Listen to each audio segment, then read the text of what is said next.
Doctor साहब को तो खुद नहीं पता कि वो इतना गुस्सा आखिर हो क्यों रहे हैं, सोनम के पानी उनके ऊपर डालने पर या फिर बिना उसकी बात सुने वहां से चले जाने पर इतना तय था कि गुस्सा सोनम के ऊपर ही था, तो गुस्सा ठंडा भी तो सोनम ही करेगी ना।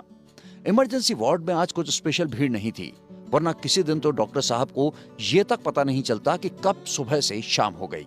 अपनी फील्ड में बहुत माहिर था वो डॉक्टर, तभी तो अभी से ही अपने डिपार्टमेंट के हेड को असिस्ट करता था, जो कि उसकी जमात में शामिल सभी जूनियर डॉक्टरों के लिए एक बहुत बड़ी उपलब्धि थी, और उसका रुतबा भी किसी सीनियर डॉक्टर से कम नहीं था। पर इतनी कम उम्र में इतनी सफलता पा लेने के बाद भी उसमें एरोगेंसी बिल्कुल नहीं थी।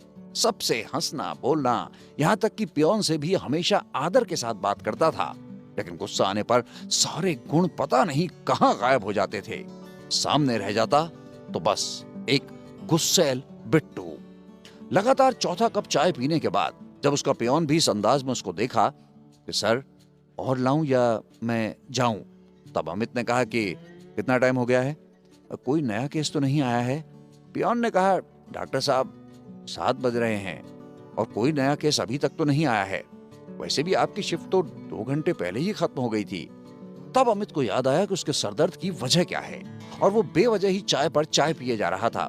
उसने अटेंडेंस रजिस्टर पर अपने साइन किए और नाइट शिफ्ट वाले डॉक्टर कपिल को, जो उसका क्लासमेट और कलीग भी था, हाय और बाय दोनों एक साथ किए और घर की तरफ बुलेट मोड़ दी।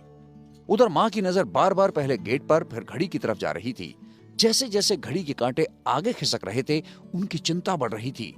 दादी, जो बहुत देर से उनको देख रही थी, बोली, इस तरह गेट को और घड़ी को घूरने से वो जल्दी नहीं आ जाएगा।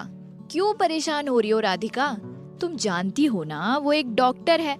आ गया होगा कोई केस, चलते समय फंस गया होगा, आ जाएगा। पर माँ, सुबह वो नाराजगी में नाश्ता भी पूरा नहीं कर गया, और इससे पहले कि वो अपनी बात पूरी कर पाती, गेट पर बुलेट की आवाज सुनाई पड़ी और वो भागकर गेट खोलने चली गई। इधर डॉक्टर साहब की बुलेट अंदर आई, उधर किचन में कुछ गिरने की आवाज आई। अंदर सोनम थी, जो बुलेट की आवाज सुनकर घबरा गई और उसके सलोने मुखड़े पर पसीने की बूंदें चुहचुहा रही थी। आज इतनी देर कहाँ लगा दी तूने? माँ ने प्यार से पूछा। वो माँ, बस ऐसे ही कुछ काम में उलझ गया था, इसलिए देर हो गई। इतना कहकर वो चेंज करने अंदर रूम में चला गया। पापा ने आवाज दी, आओ भाई चाय पी लो, ठंडी हो जाएगी। तो बिट्टू ने कहा, नहीं पापा, चाय पीने का बिल्कुल मन नहीं है, आज बहुत चाय पी ली है। छोरे ने कारण न बताया कि क्यों। बस पानी पीऊंगा, वो मैं ले लूंगा खुद से। और वो किचन की तरफ बढ़ गया, पर वहां उसने जैसे ही सोनम को देखा उल्टे पैर लौट आया। माँ, वो पीजी अंदर क्या कर रही है? बेटा, सोनम नाम है उसका, क्या पीजी पीजी लगा रखा है? और वो शाम के डिनर के लिए मेरी मदद कर रही है, और क्या। बिट्टू अंदर गया और सोनम से बोला, वाह, थोड़ी सी देर में तुमने सबको अपनी तरफ मिला लिया, कमाल है। कहां से सीखी है इतनी अच्छी एक्टिंग? पर ध्यान रखना, मैं अपने घर वालों की तरह भोला और बेवकूफ नहीं हूं जो तुम्हारी लच्छेदार बातों में आ जाऊं, समझी?